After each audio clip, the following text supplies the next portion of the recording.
अभी पुणे से आया। अच्छा, पुणे से आया? हाँ, बाइक से? बाइक से। अभी दारूचा प्रसाद म्हणजे शराब का प्रसाद देते बोल रहे हो। आणि आज उज्जैनचा बर्थडे असल्यामुळं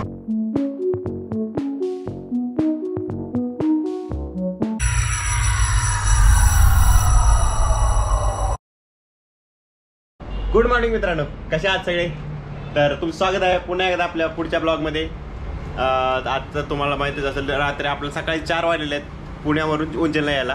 पुणे टू उज्जैनचा ब्लॉग ऑलरेडी पब्लिश झालेला आहे, वरती लिंक आहे आणि डिस्क्रिप्शनमध्ये पण आहे, जाऊन लगेच बघा।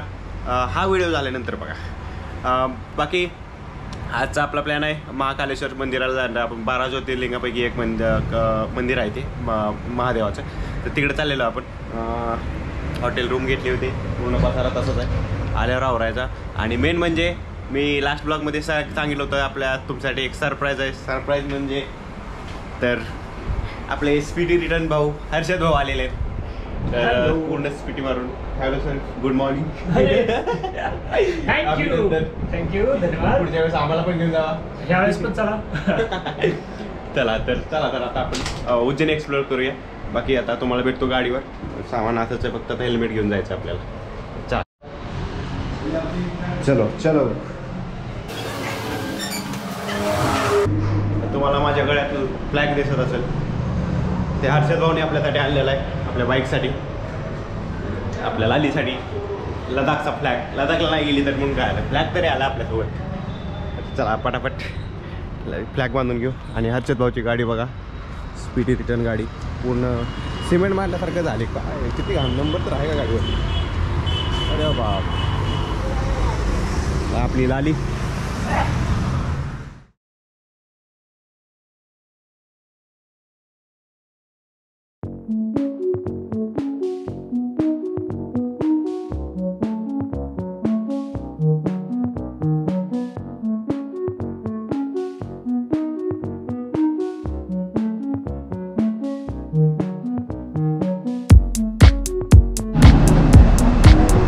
नाश्ता करायला आलेलो, हर्षद भाऊचा उपवास आहे आज, बजरंगबलीचा। आपण केली पुरी ऑर्डर, काय केलं तर पुरी केली। दुपारी काहीतरी स्पेशल खाऊ आपण। काय स्पेशल काय नव्हतं तिथं। हे नाश्ता करून आपण मंदिरात जाणार, लगेच नाश्ता करून घेतो, भेटतो गाडी। अभी पुणे से आया। अच्छा, पुणे से आया? हाँ, बाइक से? बाइक से। अभी और तो लाइव चलाते हुए मतलब पहले वीडियो बना के उसके बाद डालते? हाँ, उसके बाद आता है। अच्छा, लाइव नहीं चलाते? नहीं, लाइव नहीं, ये लाइव एडिटिंग करना पड़ता है ना उसको। यस। एक पलंगा दो।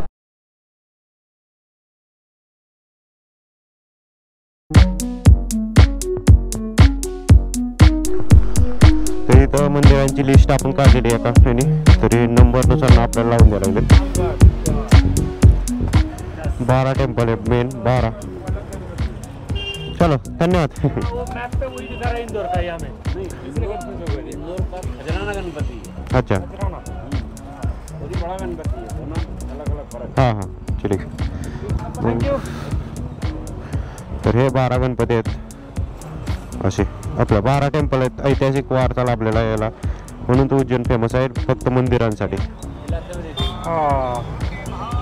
अच्छा, कालभैरव टेम्पल आहे इथं।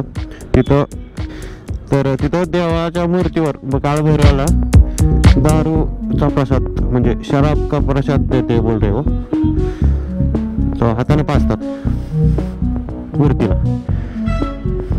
चलो तर बघूया आपण आज काय काय काय आपलं होते। आपण प्रसाद घेऊन पुढच्या साईडला मंदिर आहे। तर मित्रांनो, ह्या मंदिराबद्दल सांगायचं झालं तर हे मंदिर 12 ज्योतिर्लिंगापैकी आहे। हे बघू शकता तुम्ही, असे शिवलिंग आहे आतमध्ये। आपण बघूया पुढे गेलं तर इंदोरपासून 55 किलोमीटर म्हणजे 50 किलोमीटर अंतरावर हे उज्जैन हे शहर आहे। आणि इथं 12 ज्योतिर्लिंगापैकी हे एक महत्त्वाचं स्थान आहे आपले।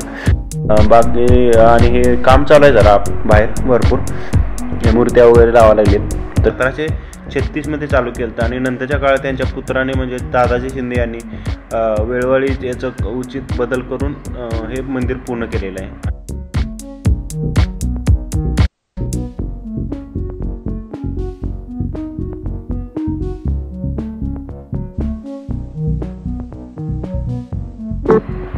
आणि हे तर हे सगळे 12 ज्योतिर्लिंग आहेत ते बघा. ज्योतिर्लिंग महाकालेश्वर, मध्य प्रदेश ओंकारेश्वर, परळीचा बैद्यनाथ असे 12 ज्योतिर्लिंग दिलेले आहेत तिथं भिंतीवर.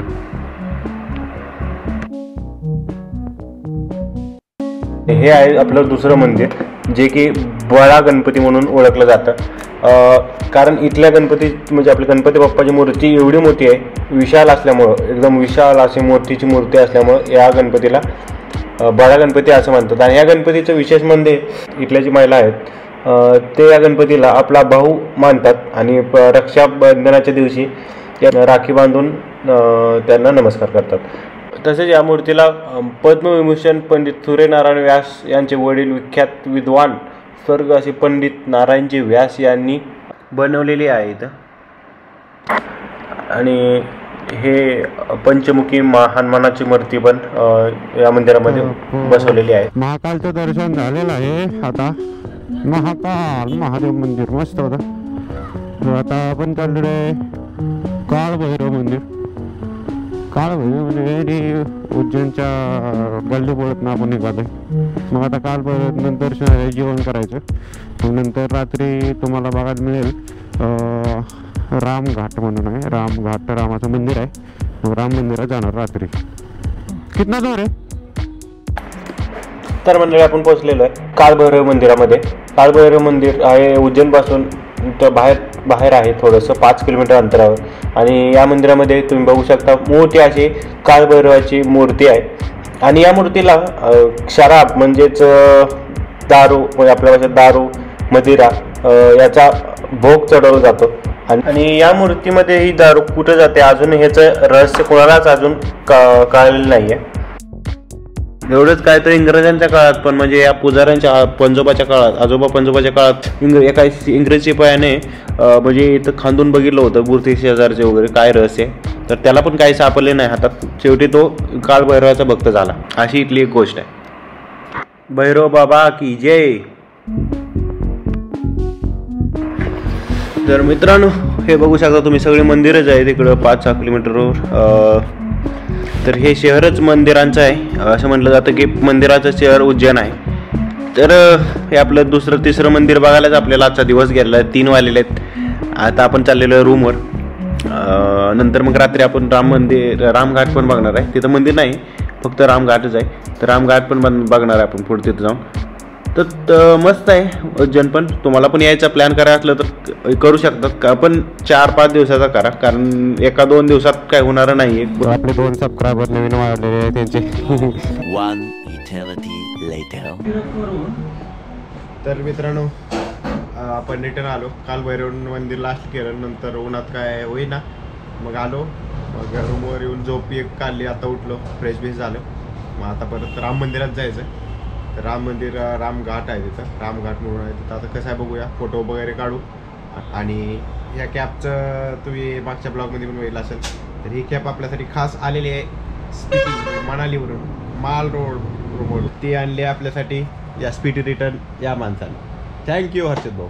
ऑलवेज.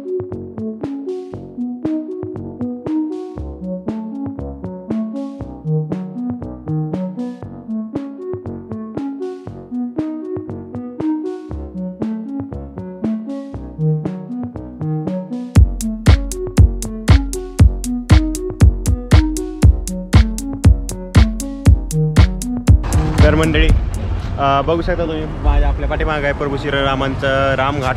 तर मंदिर पण आहे तिकडे जाणार आहोत आपण थोड्या वेळात. तर रात्री असं लाईटिंग वगैरे केलेलं आहे. आणि आज उज्जैनचा बर्थडे असल्यामुळं सुप्रसिद्ध गायक येणार आहे तिथं कैलास खेर म्हणून.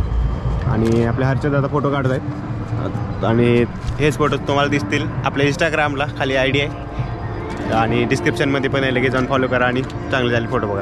बाकी आपण तिकडे जाऊया. आणि त्याचबरोबर त्या समोरच आपल्या गुरुद्वारा श्री गुरु नानक घाट पण आहे. तर अशा सर्व मंदिरांनी भरलेलं आहे आपलं उज्जैन. तर तुम्ही नक्की भेट द्या. भरपूर 84 फक्त महादेवांचे मंदिर आहेत. बाकी तर 16 भरपूर असे मंदिर आहेत. 100-150 मंदिरच आहेत ते. तर खूप छान आहे उज्जैन. बाकी कसा वाटतं तुम्हाला व्हिडिओ बघायला. अजून पण भरपूर आपल्या बघण्यासारखे आहे पण आपल्याला टाईम नसल्यामुळे आपण स्किप करतोय.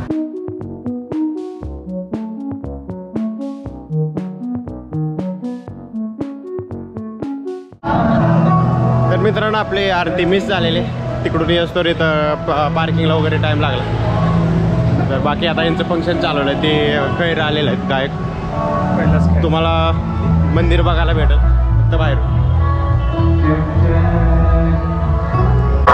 मित्रांनो हा घाट शिप्रा नदीच्या किनारी वसलेला आहे. जेव्हा प्रभू श्रीराम वनवासाला होते त्यांना समजलं की त्यांच्या वडिलांचा मृत्यू झाला आहे, तर तेव्हा प्रभू श्रीरामाने इथंच त्यांचे अंतिम संस्कार म्हणजे ते लास्टची पूजा असते ते इथंच या ठिकाणी इथूनच केलेली होती. तेव्हापासून हा रामघाट असा नाव पडले याला. आणि त्याचबरोबर इथं 12 वर्षातनं एकदा सर्वात मोठा कुंभमेळा भरतो.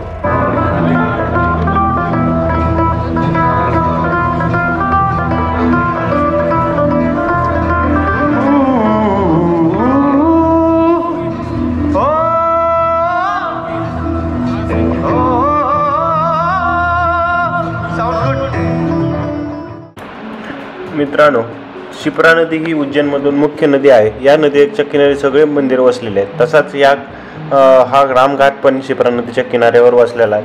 आणि या घाटाबद्दल सांगायचं झालं तर हा घाट इथे शिप्रा आरती केली जाते, ही खूप महत्त्वाची आरती समजली जाते. आणि त्याचबरोबर हा घाट महाकालेश्वर मंदिरापासून फक्त 1 किलोमीटर अंतरावर पडतो. आणि या घाटावर 12 वर्षातून एकदा कुंभमेळा पण भरतो. म्हणून हा घाट खूप सुप्रसिद्ध आहे आणि इथं लांबून लोक येतात, दर्शनासाठी येतात. आणि शिप्रा नदीमध्ये स्नान करून सर्व पाप वगैरे असं म्हणलं जातं की शब्द पाप वगैरे धुतलं जातं. तर मंडळी आपला एक नवीन सबस्क्रायबर वाढला आता लगेच. Please like subscribe and share this video. Thank you. तुम्ही नागपूरचे आहे ते? हां मी नागपूरचा आहे. नाव अनिकेत नाव आहे माझं. तर यांच्या चॅनलला सबस्क्राईब करा. थँक्यू दादा, थँक्यू. तर मित्रांनो हे आपलं ह्याचं उज्जैनचं मार्केट आहे पूर्ण. 300 मीटरवर आहे. हां तर हे पूर्ण मार्केट उज्जैनचं आहे, कपडे बाजार आहे. बाकी आणि सगळ्या गल्लीत गेलं की सगळीकडं म्हणजे सगळं नाही का देवाचं पुढचं सगळं 200 मीटर प्रसाद वगैरे सगळं ते देवाचंच आहे. आणि बाकी ही मेन मार्केट आहे.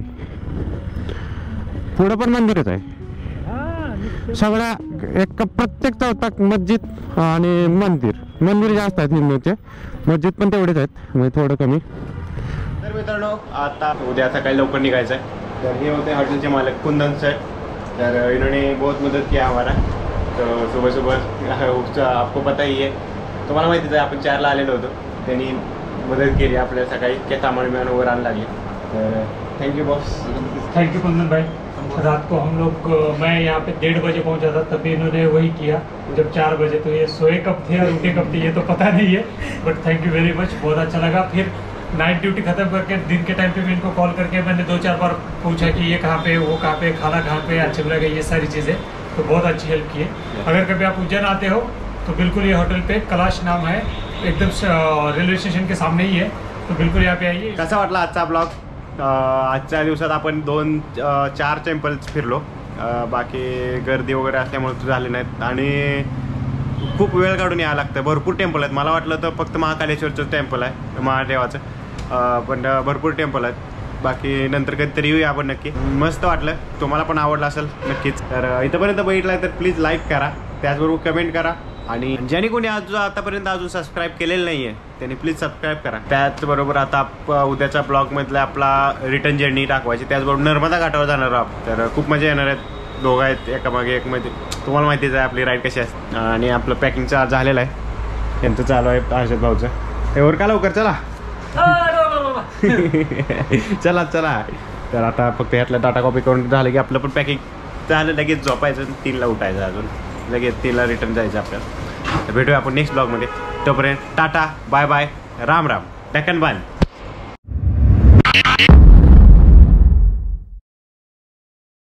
ज्यांनी सबस्क्राईब केलं नाही त्यांनी सबस्क्राईब करायला विसरा.